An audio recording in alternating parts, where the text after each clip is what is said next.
Close your eyes and picture a building. Not just any building, but the intellectual heart of the ancient world. Imagine vast halls lined with towering shelves, not of books, but of countless papyrus scrolls. The air hums with quiet debate in a dozen languages as the greatest minds of the age, mathematicians, poets, astronomers, and philosophers, walk its marble floors. This is the great Library of Alexandria, a beacon of human knowledge that shone for centuries. Now picture its end. What do you see? Most likely you see fire. A single, catastrophic inferno, consuming centuries of wisdom in a torrent of flames. A tragic, simple, and dramatic end. But what if I told you that story, the one we've all heard, is a myth? What if I told you the death of the world's greatest ancient library wasn't a swift execution, but a slow, agonizing demise over hundreds of years? That it wasn't destroyed by a single villain, but by a series of events, a perfect storm of human folly. Join us as we become historical detectives, sifting through the ashes of time to uncover the real story of how humanity lost its memory, and what incredible knowledge we might have forgotten forever. Our story begins not with an ending, but with a revolutionary idea. It originates in the mind of one of history's most ambitious figures, Alexander the Great. As his empire stretched across the known world, he envisioned a new kind of city, one that would be a crossroads not just for trade, but for ideas. On the coast of Egypt, he founded Alexandria. While Alexander planted the seed, it was his successor in Egypt, Ptolemy I Soter, who brought the grand vision to life. A former general of Alexander, Ptolemy understood that true power wasn't just held by armies, but by knowledge. Around 295 BC, he commissioned the creation of a revolutionary institution, the Mouseion, or Shrine of the Muses. And at its heart was the Great Library. Its mission was breathtaking in its audacity, to collect a copy of every single scroll from every author in every language on earth. This was not a passive archive, it was a hungry, aggressive pursuit of knowledge. Agents were dispatched across the Mediterranean and into Asia, armed with vast sums of gold to purchase entire libraries. A famous decree was issued. Any ship docking in Alexandria's busy harbor had to surrender its books. Scribes in the library would then meticulously copy the original scroll. The copy was returned to the owner, while the priceless original was added to the library's collection. It was, in essence, state-sponsored intellectual piracy on an epic scale. The collection grew at an astonishing rate. At its peak, it's estimated to have held between 40,000 and 400,000 scrolls, a number that is debated but by any measure represented the largest repository of knowledge in the world. But the library was more than just scrolls. The Mouseion was a full-fledged research institute, the ancient world's equivalent of a modern university and think tank combined. The Ptolemaic kings funded it lavishly, offering salaries, free lodging, and tax exemptions to the leading scholars of the day, inviting them to live and work in Alexandria. And they came. From all corners of the Hellenistic world, the best and brightest flocked to this beacon of learning.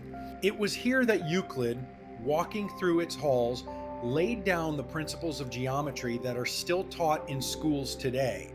It was here that Eratosthenes, the head librarian, calculated the circumference of the earth with astonishing accuracy, using nothing but shadows, a well and brilliant mathematics. He was off by less than 2%. It was here that Hero of Alexandria documented and built the Aeolipile, a primitive steam engine, nearly 2,000 years before James Watt. It was here that Claudius Ptolemy wrote the Almagest, the astronomical treatise that would define humanity's view of the cosmos for the next 400 years. They mapped the stars, dissected the human body, edited the definitive versions of Homer's epics, and laid the foundations of trigonometry, grammar, and medicine. For nearly 3 centuries, Alexandria was the undisputed capital of the human mind. So, how did this intellectual paradise fall? The popular story points to one man and one fire. Let us open our first case file, Julius Caesar. The year is 48 BC. Caesar is embroiled in a civil war in Alexandria. Trapped in the royal palace and besieged by the Egyptian fleet, he makes a desperate move. He orders his men to set fire to the enemy ships in the harbor. The fire, the story goes, spread out of control and consumed the great library. This version of events, popularized by writers like Plutarch, is neat and dramatic. But is it true? Most modern historians think not. Contemporary accounts, even from Caesar himself, mention the burning of the fleet and some nearby warehouses.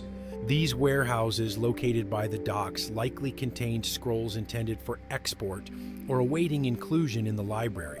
So, a significant number of texts were almost certainly lost, a tragic blow, a deep wound. But there is no mention of the main library itself, the grand building of the Mausoleum, being destroyed. In fact, the geographer Strabo, writing just a few decades later, described visiting the Mausoleum and made no mention of it having been burned down. Verdict on Caesar: guilty of causing the first major injury, but not of murder. The library was damaged, its collection diminished, but it survived. The Great Fire of Caesar is our first myth. The true decline of the library was not a single event, but a creeping sickness that began from within. Let's open our second case file, Internal Decay and Political Purges. The golden age of the Ptolemies did not last. By the mid-2nd century BC, the dynasty was plagued by internal strife. In 145 BC, Ptolemy the White Physcon, a cruel and paranoid ruler, came to power. He saw the intellectuals of the Mausoleum, with their foreign origins and independent thinking, as a political threat. He launched a brutal purge, executing some scholars and expelling nearly all the rest from Alexandria. Imagine a university like Harvard or Oxford suddenly having its entire faculty arrested or exiled. This was the effect. The intellectual vibrancy of the library was shattered. The flow of new ideas dried up. Funding was cut.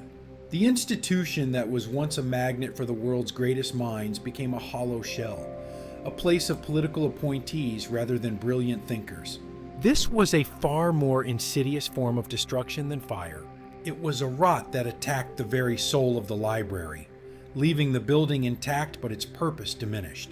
The scrolls might still be on the shelves, but the minds that could understand and build upon them were gone. Now we come to our third case file, and the second great fire in our story: religious fanaticism. By the 4th century AD, the Roman Empire had changed. Christianity was now the dominant religion. The old pagan temples and institutions were viewed with suspicion and hostility. In Alexandria, this tension erupted into violence. The library, with its vast collection of pagan philosophy, science, and literature, was a symbol of the old world. In the year 391 AD, urged on by the fiery Bishop Theophilus, a Christian mob marched on the Serapeum.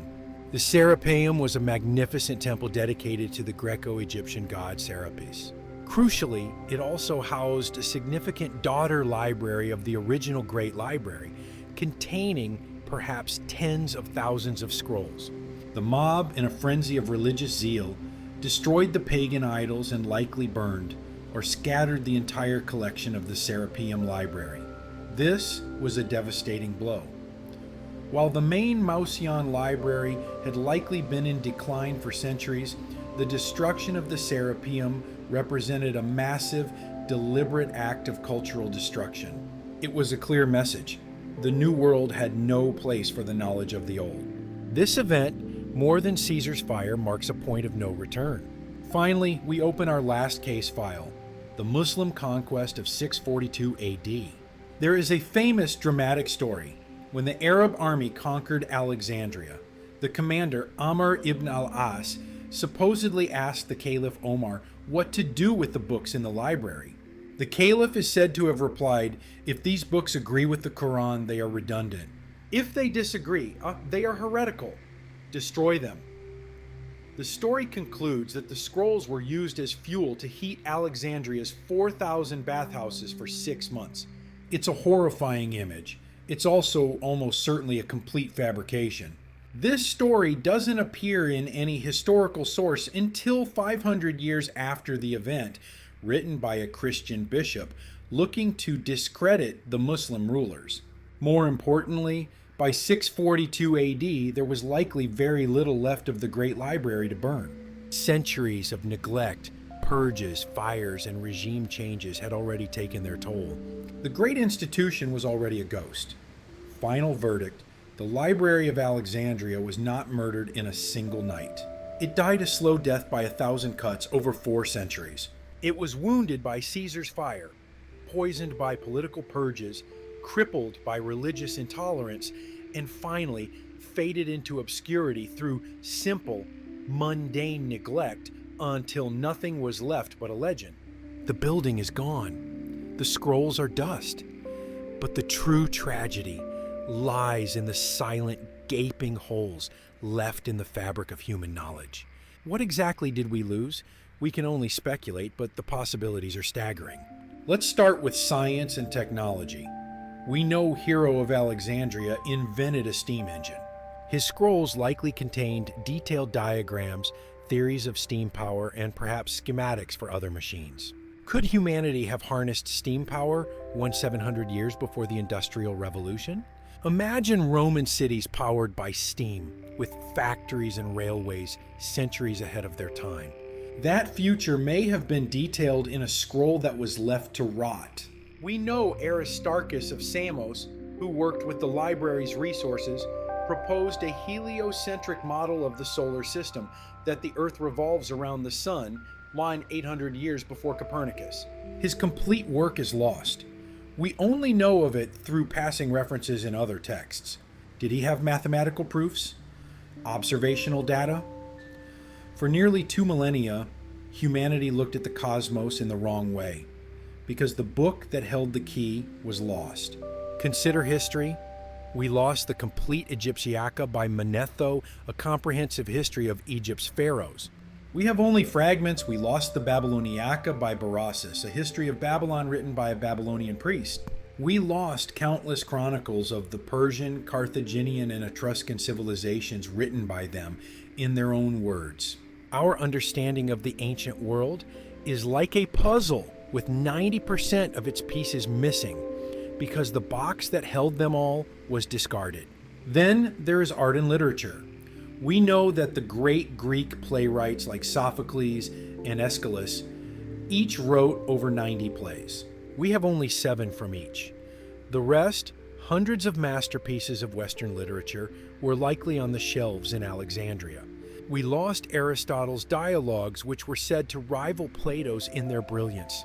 We lost epic poems, love songs, and comedies that would have enriched our culture beyond measure.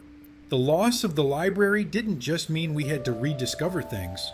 It meant that for over 1,000 years during the Dark and Middle Ages, humanity was operating with an incomplete, corrupted, and vastly inferior data set. It is not an exaggeration to say that its destruction set back progress in almost every field of human endeavor. The story of the Library of Alexandria is a tragedy. But it is not just a story about the past, it is a profound warning for the present. It teaches us that knowledge is not invincible.